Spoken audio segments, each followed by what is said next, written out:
कर्नाटक की राजनीति का नाटक अभी खत्म नहीं हुआ है। डीके शिव कुमार मुख्यमंत्री बनेंगे, इस बात के लिए आज का दिन बहुत महत्वपूर्ण है। बहुत सारी औपचारिकताएं पूरी कर ली गई हैं, कुछ बाकी हैं, लेकिन उससे पहले भी दिल्ली की दौड़ अभी खत्म हुई नहीं है। और डीके शिव कुमार जैसा व्यक्ति अगर सत्ता में आएगा तो कांग्रेस पार्टी को ये फायदे का सौदा साबित होगा या नुकसान देगा। और सिद्धरमैया, जिन्हें दिल्ली की केंद्र की राजनीति में राहुल गांधी बुलाना चाह रहे हैं, लेकिन सिद्धरमैया का जवाब सुनकर के आप भी हैरान रह जाएंगे कि भला ये सिद्धरमैया क्या बोल रहे हैं।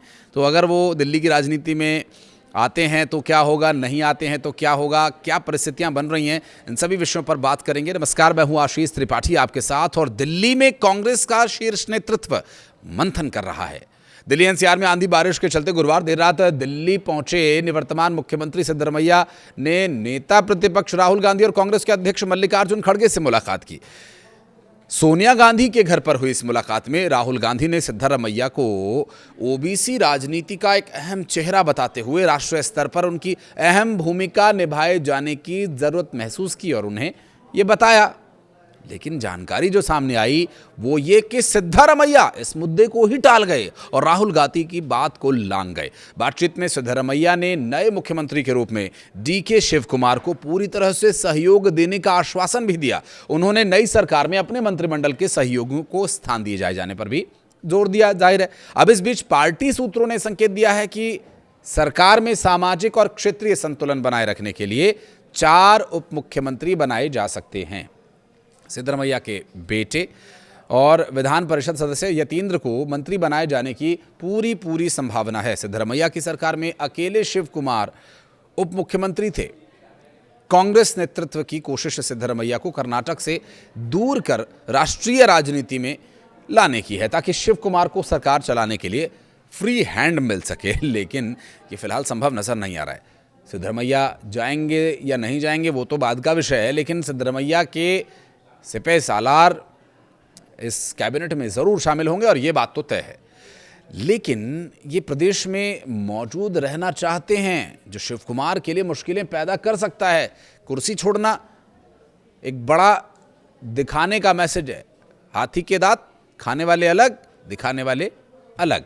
सिद्धरमैया भी कुछ ऐसा ही खेल खेल रहे हैं। शीर्ष नेतृत्व की ओर से राज्यसभा का ऑफर ठुकरा चुके हैं। सूत्रों के हवाले से खबर यह भी आ रही है कि कांग्रेस महासचिव केसी वेणुगोपाल को शिव कुमार सरकार में संभावित मंत्रियों की सूची अपनी ओर से सौंप दी गई है। बाद में वेणुगोपाल ने राहुल गांधी से इस सूची को लेकर के चर्चा भी की और राहुल गांधी और मल्लिकार्जुन खड़गे के साथ मुलाकात में कर्नाटक में पार्टी संगठन में फेरबदल को लेकर के भी चर्चा हुई। 3 वर्षों से डीके शिव कुमार उप मुख्यमंत्री के साथ साथ प्रदेश के अध्यक्ष पद की भी जिम्मेदारी संभाल रहे थे। सिद्धरमैया अब इस पद पर अपने ही किसी व्यक्ति को देखना चाहते हैं। जाहिर है वो देखना चाहते हैं, कोई उनकी इच्छा नहीं है। ये कर्नाटक की राजनीति में कांग्रेस पार्टी में उनकी पकड़ और अपने वोटर्स को साधने का एक प्रयास है। बता दें कि 2 साल के भीतर विधानसभा चुनाव होने, ऐसे में शिव कुमार संगठन पर अपनी पकड़ कमजोर नहीं होने देना चाहते हैं। जाहिर है शीर्ष नेतृत्व की कोशिशों के बावजूद कर्नाटक में शिव कुमार की राह आसान नहीं होगी, लेकिन शीर्ष नेतृत्व के दबाव में सिद्धरमैया ने भले ही इस्तीफा दे दिया हो, अब वो मुस्लिम, ओबीसी, एससी, एसटी को लेकर बनाए गए अहिंदा समीकरण से सबसे बड़े नेता के रूप में बनकर उभरे हैं और अंत समय तक कांग्रेस के ज्यादातर विधायकों का समर्थन भी उन्हें प्राप्त था। शीर्ष नेतृत्व को आशंका यह है कि कर्नाटक में सिद्धरमैया की उपस्थिति हमेशा शिव कुमार की मुश्किलें बढ़ाती रहेगी, इसलिए उन्हें केंद्र में लाए जाने की बात चल रही है। चर्चा तो यहां तक भी है कि उन्हें राज्यसभा में लाकर के मल्लिकार्जुन खड़गे की जगह विपक्ष का नेता भी बनाया जा सकता है। ऑफर दिया गया था। आने वाले समय में स्पष्ट हो जाएगा सिद्धरमैया नेता प्रतिपक्ष बनेंगे या फिर अपनी ही पार्टी में अपनी ही सरकार के खिलाफ अघोषित नेता प्रतिपक्ष बनेंगे। सिद्धरमैया कांग्रेस नेतृत्व के फॉर्मूले को स्वीकार करते हैं या अस्वीकार करते हैं, ये तो अभी उनकी जो हाल फिलहाल की प्रतिक्रियाएं उससे जाहिर हो रहा है कि क्या होने वाला है। लेकिन राजनीति है, कुछ भी हो सकता है और यहाँ कोई परमानेंट दोस्त नहीं है, परमानेंट दुश्मन नहीं है। तो ऐसे में कर्नाटक में सत्ता का हस्तांतरण और सही तरह से हो, इसके लिए शिव कुमार इस तरह सरकार चलाने का अवसर मिले, 3 साल की सत्ता विरोधी लहर को कम किया जा सके, इसके लिए कांग्रेस का शीर्ष नेतृत्व सिद्धरमैया को अपने फॉर्मूले पर मनाने की कोशिशों में जुटा हुआ है। लेकिन सिद्धरमैया अपनी कुछ शर्तें पूरी करवाना चाहते हैं। जैसे कर्नाटक के कार्यवाहक मुख्यमंत्री सिद्धरमैया ने मुख्यमंत्री पद से अपने इस्तीफे के बाद से चल रहे राजनीतिक घटनाक्रमों के बीच शनिवार को कांग्रेस विधायक दल की यानी सीएलपी की एक बैठक बुलाई। सिद्धरमैया के इस्तीफे के बाद कांग्रेस विधायक दल के नए नेता के चुनाव के लिए ये बैठक बुलाई गई। नवनिर्वाचित सीएलपी नेता के मुख्यमंत्री पद के लिए पार्टी की ओर से उम्मीदवार बनाए जाने की उम्मीद है। सीएलपी की बैठक शाम 4 बजे सौधा के सम्मेलन कक्ष में हुई और वर्तमान विधायक दल के नेता के तौर पर सिद्धरमैया बैठक की अध्यक्षता भी करेंगे और कर्नाटक प्रदेश कांग्रेस कमेटी के अध्यक्ष डीके शिवकुमार, एआईसीसी महासचिव कर्नाटक प्रभारी रणदीप सिंह सुरजेवाला, विधान परिषद के floor leader NS Bose Raju और पार्टी के सभी कार्यकारी अध्यक्ष बैठक में उपस्थित रहेंगे। ये घोषणा कांग्रेस विधायक और विधायक दल के सचिव अल्लामा प्रभु पाटिल ने की है और सभी विधानसभा सदस्यों, विधायक हैं, विधान परिषद के सदस्यों, लोकसभा सदस्यों और राज्यसभा सदस्यों को बैठक में शामिल होने के लिए कहा गया है।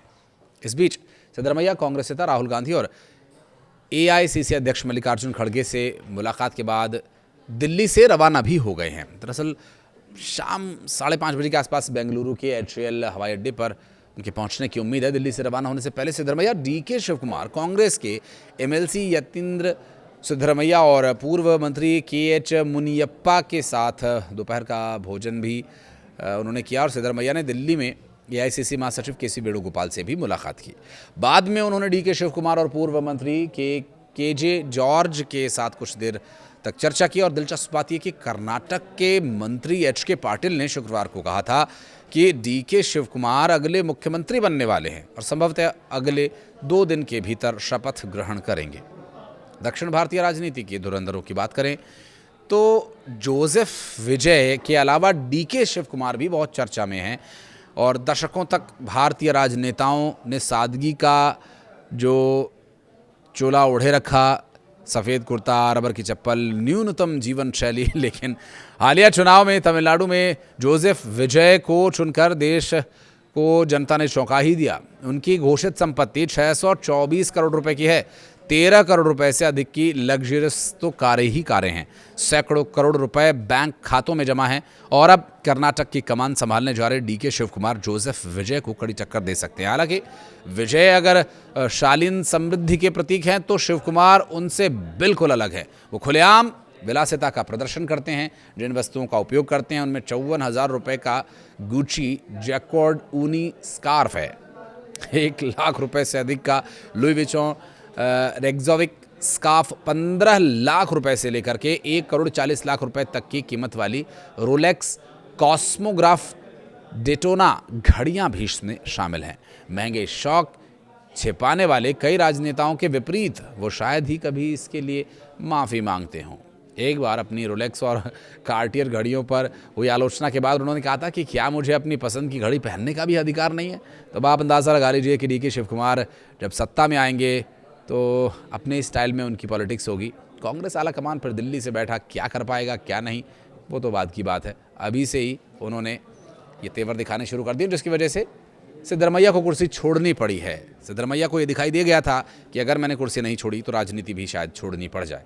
तो ठीक है, भागते भूत की लंगोटी सही। कुछ कहना चाहें तो बताइएगा कमेंट सेक्शन में। वीडियो को यहाँ तक देखने के लिए बहुत बहुत धन्यवाद।